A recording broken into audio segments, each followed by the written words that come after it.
Agora tá.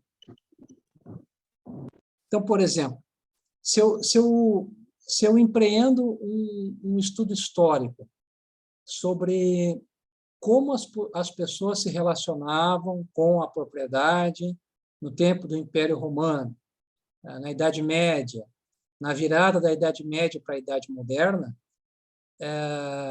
esse é um estudo que não precisa ser necessariamente jurídico, mas que ele pode trazer algumas informações bem interessantes. Por exemplo, finalzinho do século XVIII, a propriedade rural ela era normalmente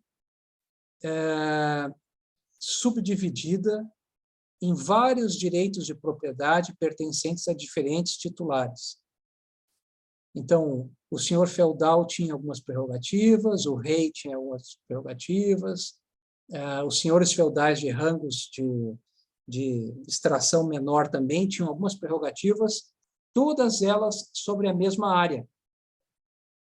Então, esse tipo de propriedade, na Idade Média, propriedade rural, ela era uma propriedade subdividida, não em lotes, mas em degraus, no sentido de que eu tinha vários titulares de direitos sobre a mesma, várias espécies de direitos sobre a mesma propriedade. Então, por exemplo, o senhor feudal tinha direito a uma certa parte da colheita dos frutos que saírem daquela terra. Isso era uma espécie de direito de propriedade. Eu tenho direito aos frutos. O rei tem o direito a atravessar a área sem que o senhor feudal lhe oponha nenhuma resistência. Isso é uma espécie de servidão.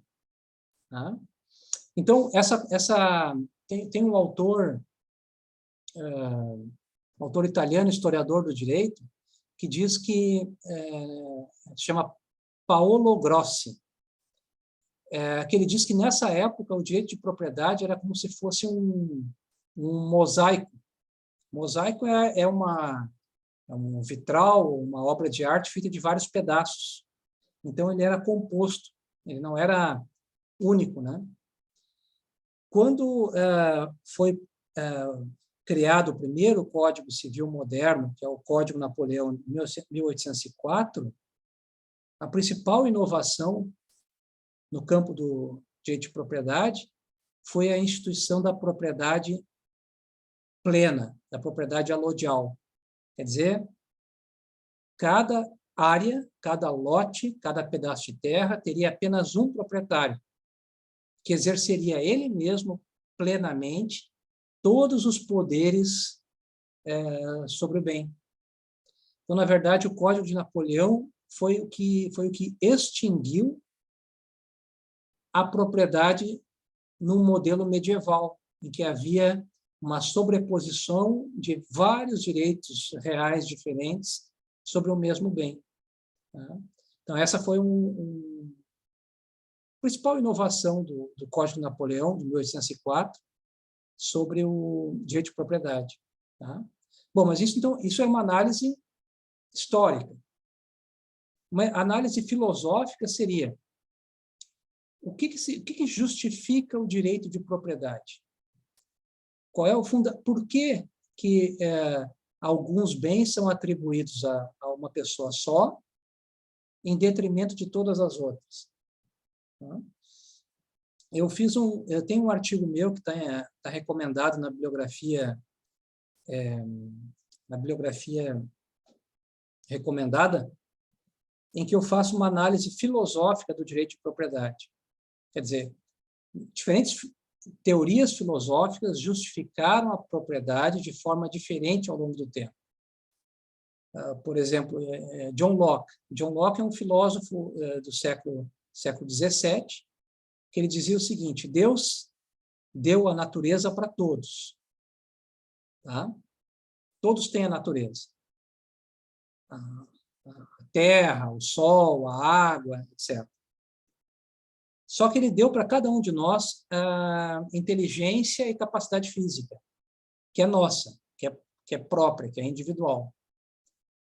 E, segundo ele, essa teoria dele é chamada teoria da mistura. Quando eu misturo o meu trabalho, a minha inteligência, com a natureza, o que resulta é meu também. Então, por exemplo, essa área não é de ninguém.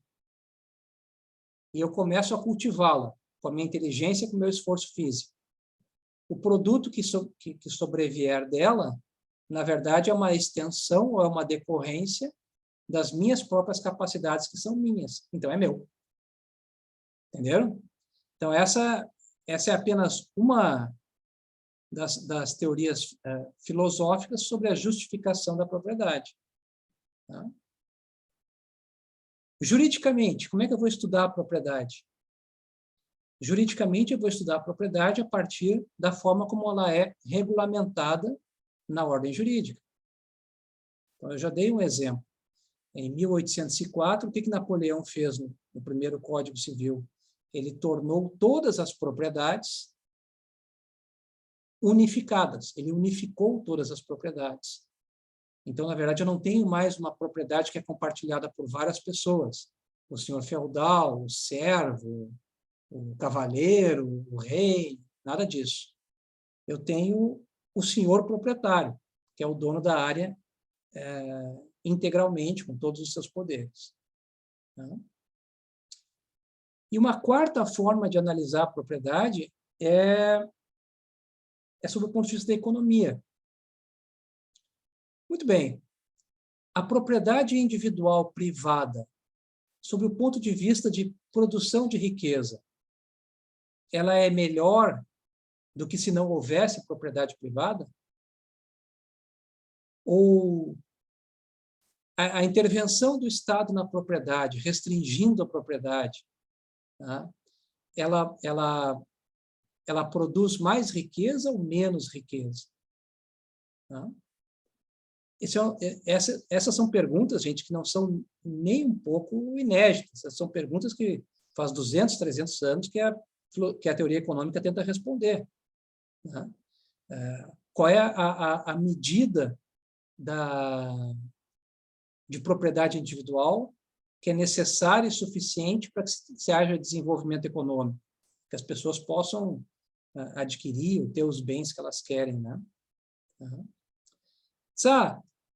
A propriedade comunal dos bens, ela é positiva? Ela dá certo?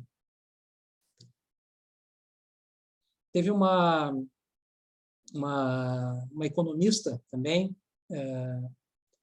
que ganhou o prêmio Nobel, tá? Ganhou o prêmio Nobel, que ela desenvolveu a seguinte tese. Ela fez um estudo no mundo inteiro sobre vários locais, situações em que havia propriedade comunal. Então, as coisas mais variadas vocês podem imaginar. Até aqui no Brasil ela teve. Então, por exemplo, a pesca do camarão no litoral da Bahia, a extração de ostras na Turquia, o sal no Peru. Todas essas são propriedades comunais e que são exploradas por grupos de pessoas que têm entre si uma identidade cultural ou étnica, né?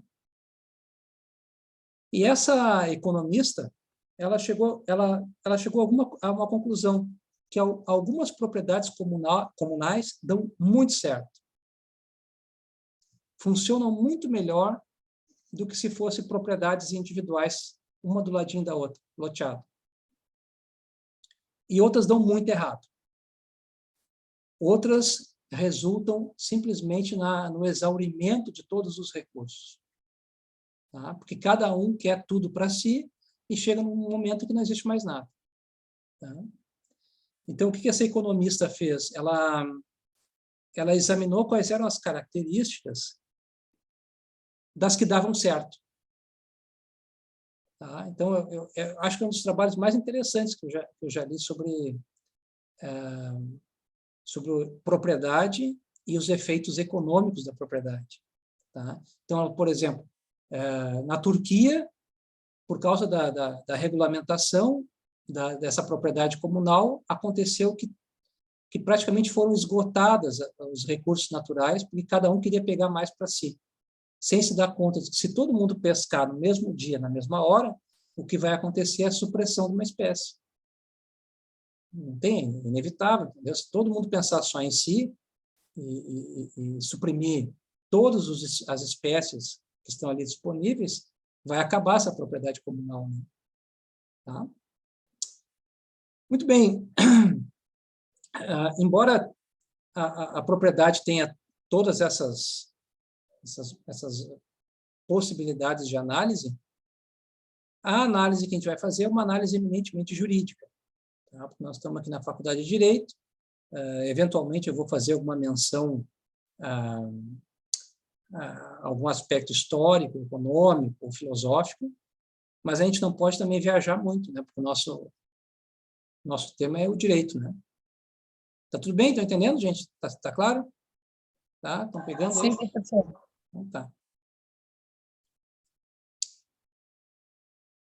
Bom, eu diria que essa análise do Hernando de Soto, ela é uma análise mista, tá? Porque, ao mesmo tempo que ela é econômica, ela é jurídica. Tá? E é nesse livro aí, cujo subtítulo é Por que o capitalismo triunfa, vence no Ocidente e dá errado em todos os outros lugares. Tá? Hernando de Soto. Esse livro, deixa eu ver de que ano é. Esse livro tem mais de 30 anos, eu acho. Porque a repórter da entrevista lá, ela diz que leu esse livro há 20 anos atrás.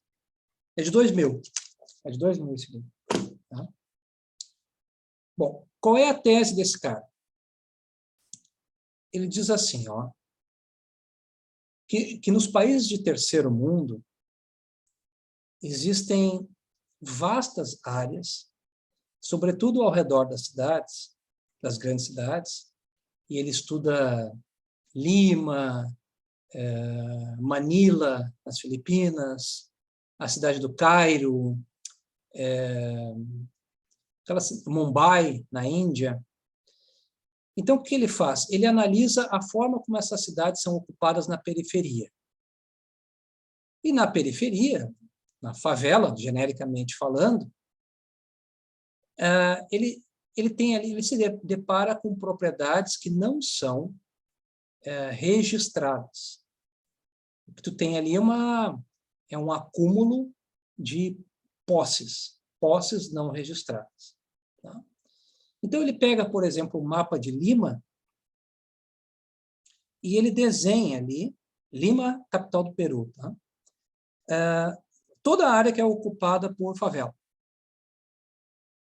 E aí ele faz um cálculo econômico, cujos detalhes não interessam, e ele calcula quanto que aquela área valeria se ela ingressasse no mercado regular. Quer dizer, se ela fosse uma propriedade titulada e registrada.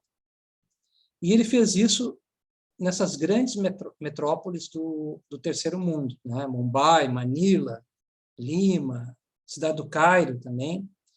E ele alcançou os seguintes dados, ó. Deixa eu colocar os dados que ele trouxe. Aqui. Então, olha só. Aí na tela de vocês têm a conclusão final do trabalho dele. Então, ele bota ali, por exemplo, vamos pegar a primeira linha. Ásia. População urbana, tá? Que é ali em cima, tá? População da Ásia, 1,747 bilhões. 1.000 milhões, né? 1 bilhão. Tá? 29% da população eu tinha uma canetinha, deixa eu ver se eu acho ela aqui. Tá, só um pouquinho.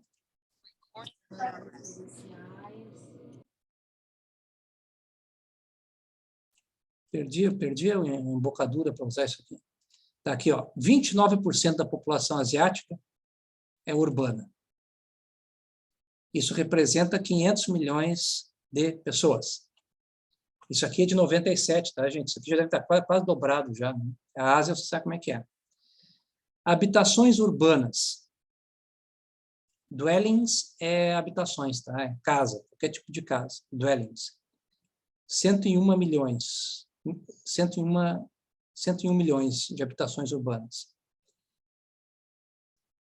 Habitações urbanas informais, que é um eufemismo para casa na favela. São 85 milhões. E aqui ele põe quanto é que ela valeria em dólares se todas essas habitações urbanas informais se tornassem propriedades de fato.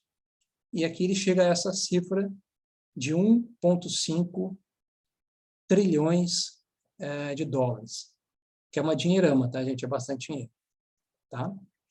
E depois ele faz esse cálculo na África, no Oriente Médio, norte da África, América do Sul, México, América Central e Caribe, China, NS, não me lembro o que quer dizer essa sigla aqui, e a Europa do Leste, né? E chega a esse valor aqui de 6,74 trilhões de dólares, que é o quanto valeriam essas propriedades informais. Somado com as propriedades rurais, ele chega a essa cifra aqui, de que todas as áreas hoje, nas grandes metrópoles do terceiro mundo, que pertencem, que estão em favelas e não são registradas, valeriam 9,34 trilhões de dólares. Só que hoje, na forma como elas estão, de forma informal, né, elas não entram no mercado. Elas não existem para o mercado. Tá? E o que ele diz? Isso que eu acho que é um ponto bem importante dele. Tu imagina o seguinte, tu mora numa dessas habitações informais não registradas. Tu não tem a propriedade da área. Tu tem só a posse, tá? E essa posse, ela é reconhecida por um número muito pequeno de pessoas. Os teus vizinhos, na quadra adiante, algumas pessoas que estão à tua volta, são as pessoas que respeitam aquela posse. Mas se tu cair fora, for passar um mês fora, saiu de casa, dali a 2, 3 semanas tu já não tem mais essa posse, não. Vai ser ocupado por outra pessoa. Tá? Então, o que acontece? Mesmo havendo algum direito costumeiro de respeitar o que é do outro, porque eu sei que ele é meu vizinho, ele não tem título, eu também não tenho, isso não dá nenhuma segurança jurídica de que eu vou retornar para minha casa e que minha casa vai estar ali. Tá? Outra coisa, eu tenho uma casa bem construída numa favela. E eu quero vender. Tá? Eu quero vender a posse. Eu quero transferir a posse, que nem a Zara falou ali da cliente dela que foi lograda. Eu posso transferir a posse, mas eu vou transferir a posse por um preço muito inferior do que valeria o bem se ele estivesse registrado, se ele estivesse matriculado. Primeiro, tu não consegue financiamento para comprar uma casa que não tem uma matrícula. A Caixa Econômica Federal não financia, nenhum banco financia. Tá? Então, o que acontece? Tu só vai vender para quem tiver dinheiro na mão. E quem é que tem dinheiro na mão? Pouquíssima gente. E quem tem, tem pouco. Então, vamos supor o seguinte, se essa casa fosse num bairro pobre igual, mas fosse matriculada, essa casa vale 500. Tá, mas ela não está registrada e é um loteamento irregular, é uma ocupação irregular. Quanto é que ela vale? Ela vale 100. Por quê? Porque tu não tem nem sequer o artifício do financiamento imobiliário para tu conseguir obter um maior valor sobre a propriedade. Tá? Então, tu imagina o seguinte, o cara tá mal de dinheiro, mas ele tem um imóvel registrado no nome dele. Ele pode refinanciar esse imóvel. Faz um refinanciamento do imóvel e oferece o imóvel como garantia. Quem tem um imóvel tem crédito, gente. E crédito barato, porque o imóvel é uma garantia, é uma excelente garantia. Tá? Agora, se tu não tem um imóvel matriculado no teu nome, tu não tem crédito. Então, esses 9,34 trilhões que o Hernando de Soto falou que estão flutuando por aí, na verdade, ele chama de capital morto. Porque é um capital que não entra para produção, não entra para troca, tu não pode vender, e se for vender, tu vai vender por muito pouco do que ele valeria se fosse registrado. E aí, embora ele seja um economista, vamos dizer assim, de liberal no sentido conservador, né, neoliberal, vamos dizer assim, a tese dele é que se tu reconhecesse a propriedade de todos os milhões e milhões de pessoas que hoje ocupam irregularmente áreas não tituladas no mundo inteiro, o que tu teria era vamos dizer assim, um boost econômico enorme, um desenvolvimento econômico enorme, porque todo aquele potencial, aquilo que estava ali represado, ingressaria como instrumento para garantia de empréstimos. Imagina o seguinte, ó, tu tem uma posse, que nem essa cliente da Zaira. Tu vai investir, tu vai pintar a casa? Tu vai reformar a casa? Não vai. Então, quer dizer, tu não gera nem demanda de material de construção.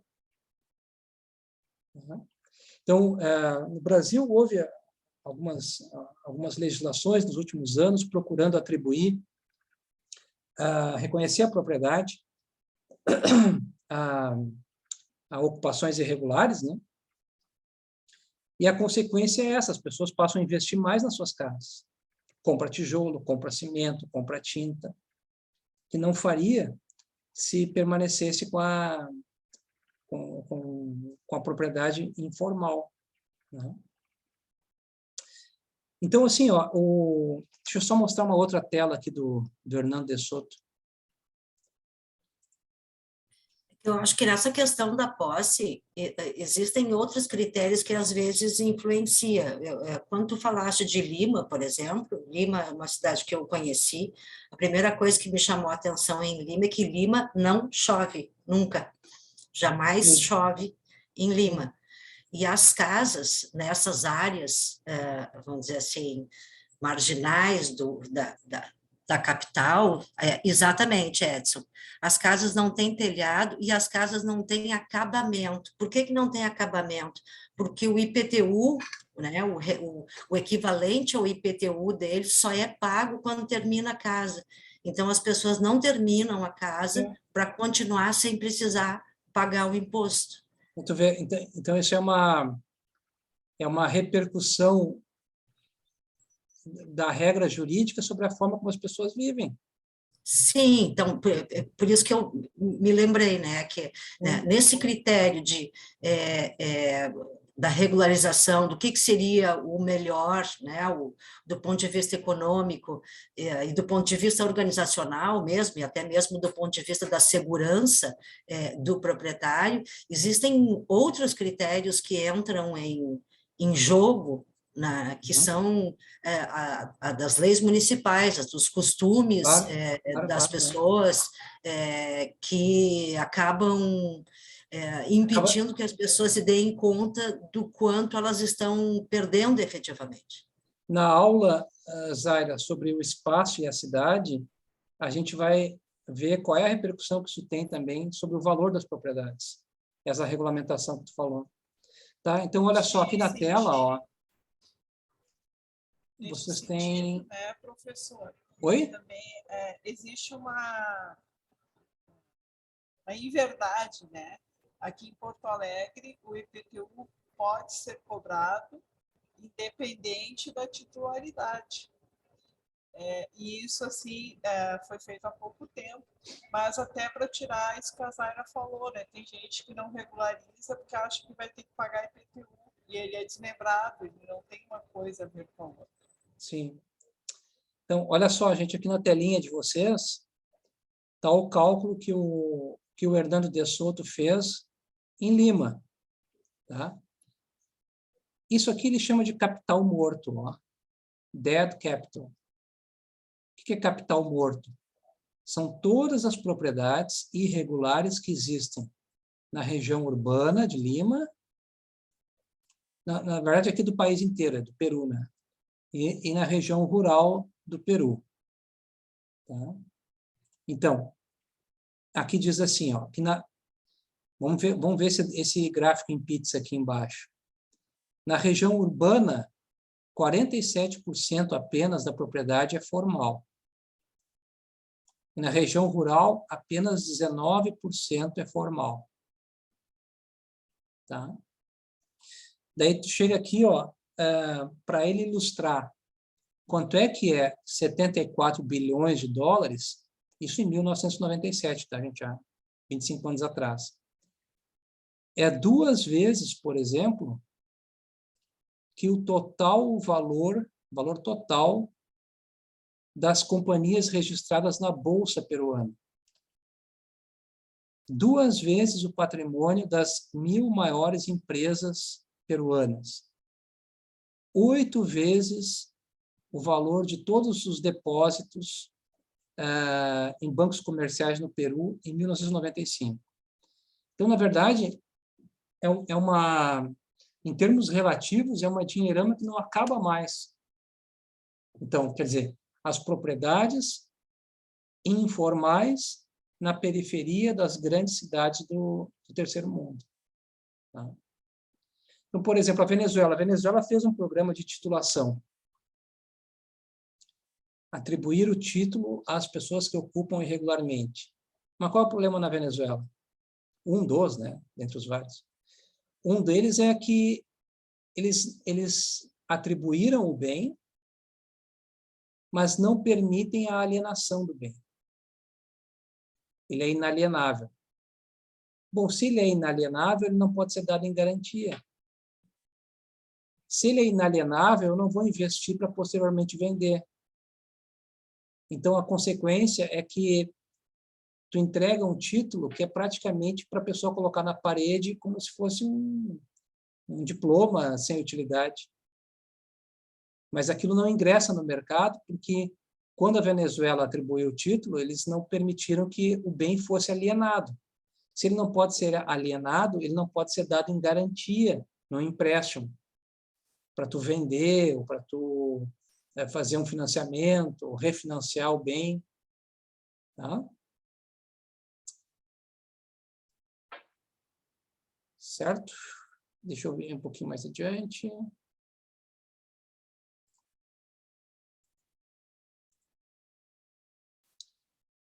Então, assim, as consequências, segundo o Hernando de Soto, de uma propriedade não titulada, não ingressa no mercado, não pode sustentar crédito, quer dizer, não pode dar em garantia um empréstimo, não é assegurada pela ordem jurídica, quer dizer, qualquer um pode ir lá ocupar e não vai ter proteção jurídica, e, por fim, também a precariedade dos serviços públicos, porque na medida que tu não tem uma propriedade regularizada, nem todos os serviços públicos vão chegar lá.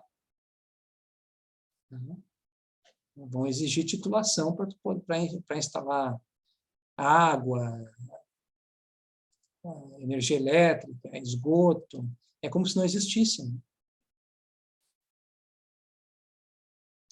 Então, a ideia do Hernando de Soto, vocês vão ter a oportunidade de reparar na entrevista, é transformar o capital morto em capital vivo,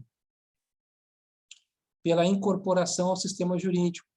Então, vocês reparem que não é uma postura assistencialista quando ele fala em titular a propriedade dos pobres. Ele tá falando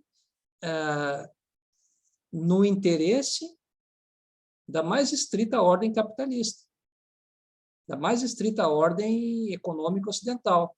Quer dizer, no momento que tu incorpora esses bens ao mercado, tu gera a possibilidade de crédito, de negócios, tá? E de lambuja a segurança de tu morar numa coisa que é tua.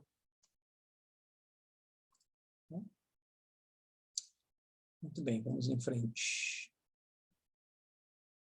Aqui, gente, eu coloquei assim, ó, algumas coisas que eu acho que estão relacionadas, tá?